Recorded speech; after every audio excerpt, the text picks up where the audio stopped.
Hello everybody, I'm going to do some book reviews now, but it's slightly different than what I normally do because normally I review one book when I've read it and talk about that book for a while. But what I'm doing at the moment, I've read quite a few books and I haven't got around to doing a review. So what I thought I'd do is I'd just quickly go through them and maybe do a review of some of the books at a later date. So first of all, let's get straight into it. The Library of the Dead was by Glenn Cooper. And I picked this up, I didn't know anything about it, I picked it up blind. I really enjoyed it. It's set in the now, and it's also set in a very long time ago in a monastery where monks used to write out books and things, and before, you know, general book, people had books. The monastery was where people worked just writing books, and some things went on there that set this book tone. But it's also, it sounds a bit boring that, but it's actually, in the now, what happens is there's a series of murders, and it's like a serial killer's out on the loose, killing random people, and nobody seems to know why. It doesn't seem to be any pattern other than the fact that the killer, before he kills, leaves a calling card of a postcard, so everybody knows it's allegedly the same killer. So they bring in a serial killer specialist.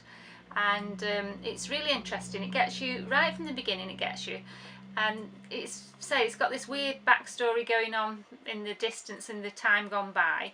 It's set in New York. It's also, it moves about, but it's mainly in New York. Then it goes to Las Vegas.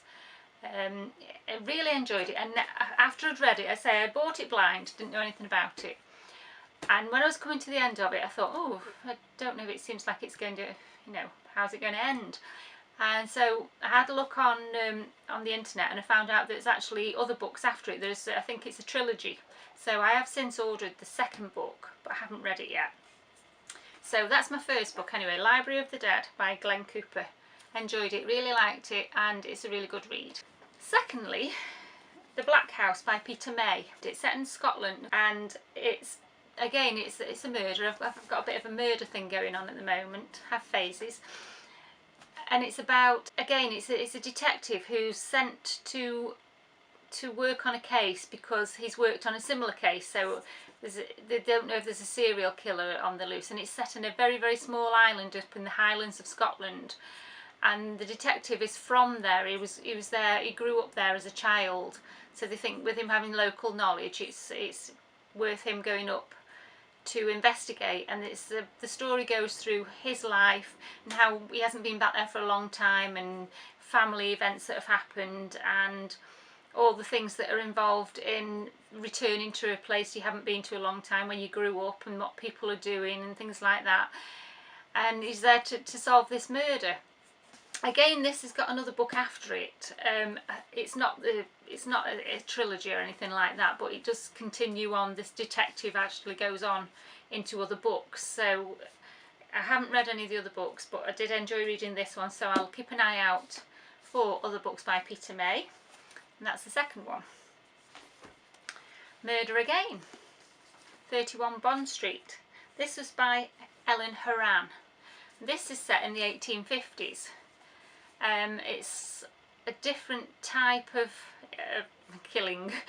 There's just one killing in this one, but the story is actually focused on the woman in the story is actually accused of the murder of the person she lodges with, and the story is basically a lawyer takes on the case to get her off because he thinks she hasn't done it. And it's very controversial in the time because everybody around thinks she has done it, and she's done it for money, and this unfolds, and it's basically based loosely on a true event of a murder back in the 1850s. So it's sort of like fiction with a little bit of fact involved in it, and it goes all through this murder trial and how everything went on and how they investigated it and everything, and what happens in the outcome, and how the lawyer gets on and not solves the case because the case was already what he does with the trial. So that's really interesting, and I enjoyed this one. It didn't quite it sort of like was a little bit of a slower read than the other two, but I got through those really quickly. Just wanted to keep on reading it, so I picked this one up and I put it down, pick it up and put it down. But on the whole, really enjoyed it. Oh, I've had to put the light on, it soon goes dark. I'm sorry about that. The next book is by Nikki French, Blue Monday. Now, when I picked this up, again, I didn't know anything about it other than just picked it up in passing, had a quick look at the back, and it's about, well, first of all, somebody goes missing. A child goes missing, and the police are investigating, and it's all over the papers and everything. They're looking for this boy, but the similarities to a case that wasn't solved from about 20 odd years ago. And so this starts an investigation that sort of seems to go backwards and forwards between times. And there's a psychotherapist who's got a patient who talks about a dream that's very similar to the case that's all in the news. So the psychotherapist, Frida, her name is, she goes to the police, and this is where it starts her liaisons with the police, and she becomes involved with the investigation and with the helping the police. And basically it's a story all about her and the police and how they investigate the crimes of the boy that's gone missing, how it interlinks with the old case. And it's really grabs you right at the beginning. I really enjoyed it. And again, I didn't know anything about, well, it says on the back, an introduction to Frida Klein. Once I got part way through it, I realised that it probably would be, you know, carry on. So I looked up online and found out that there was another book. So I ordered that because I was really enjoying this one. I'm glad I did. So as soon as I finished this one, I then started on the next one, and that's called Tuesday's Gone. There is a conclusion in the first book, so you can read it as a standalone book. And also, again, with the second one, if you pick it up, it's a new story. The people are explained from the first one. They do give a little bit of an explanation. So if you read the first one, there are little bits that you can sort of skip quite quickly through, because it says, you know, this person from, you know, from a previous blah blah blah, that type of thing. So you do get a little bit of a backstory if you've only got this one. This was really good, a totally different type of story. Somebody's murdered and the body's found in the flat of a very strange woman with mental health problems, and they're saying that she's committed the murder, and Frida gets involved, and she doesn't seem to think that the murder has been committed by her. There's quite a few other stories going on as well behind this, with people who are involved with Frida and people who are involved with the police and all sorts of things. There's, I can't really say too much. There's some sort of link between the two books, but I don't want to give anything away. So that's running in the background, which is really gripping. So I read that one. Before I got to the end of it, I decided to get the next one. So then we're on to Waiting for Wednesday. Again, Nikki French, a different type of story this time. This one, she's not really working with the police. Things have cooled off again with the police, and she's sort of taken a sabbatical from work actually altogether. So she's got time on her hands, and she's doing some things of her own at home and things like that. But then she gets involved with, through some relatives of hers, in another case. But she's actually not working with the police. It becomes a bit of a embroiled affair. But also there's another story that goes on behind it. She gets talking to somebody, and it's a bit of a fix on her. Somebody's pulling a fast one where they're trying to say, oh, she's trying to discredit her because they didn't like her, and there's some sort of setup going on. But there's a story that's been told that she's got, she picks a little bit of it out and she's got it stuck in her head and tries to dig into this story deeper and get involved in that, and that's where it takes you off on another tangent. So again, you've got a sort of totally different type of story. I really enjoyed that one. I think there is another book, but I haven't got it. So that's A Big Pile of Murder. And then from murder, I decided I'd seen enough murder, and I've gone to ghosts. It's a very short book, takes no time at all to read. Susan Hill, fabulous author.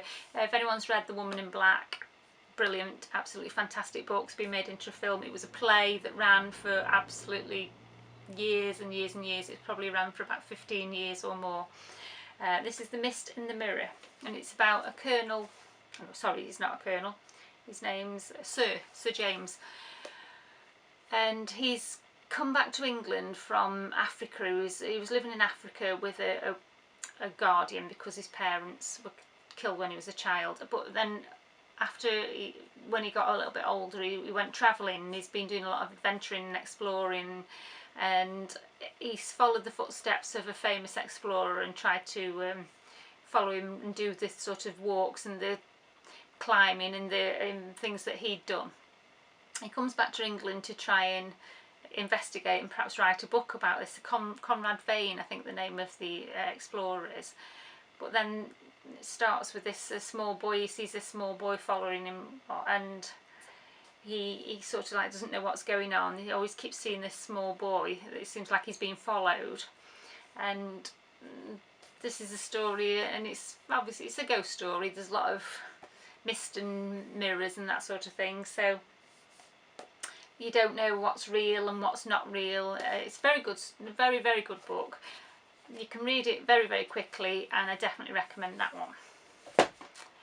Now next one, I've got Kate Morton. This is a huge book, and she's written quite a few in a similar sort of vein. She tends to go into the past and in the present, and the stories. I've read a couple of her other books. This is The Distant Hours.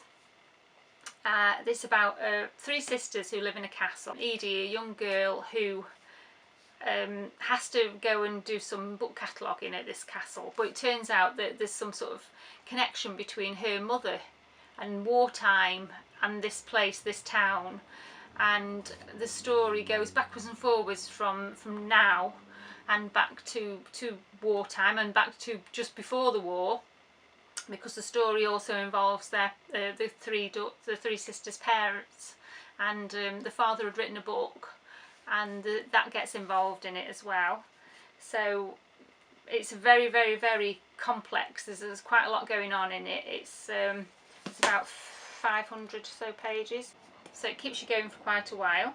But I really recommend this one. It's, as I say, she's written quite a lot of similar sort of things. Kate Morton. She's very highly recommended, and I say again, another good book. Lastly, I've got The Elegance of the Hedgehog by Muriel Barbary. Now this is translated into English from I think it might be French, but I'm not 100% sure. And as you can see, I haven't got very far. I'm struggling with this one. I think it's going to be put down and read something else and perhaps go back to it type of book. So I'll have to let you know. I'll keep you informed if I carry on with this one. And that's it for now. So, huge pile of murder, a bit of intrigue, and some ghosts. So that's it for now. And I hope to see, comment down below if you've read any of the books, and if you recommend anything in the similar vein. And I'll speak to you again soon.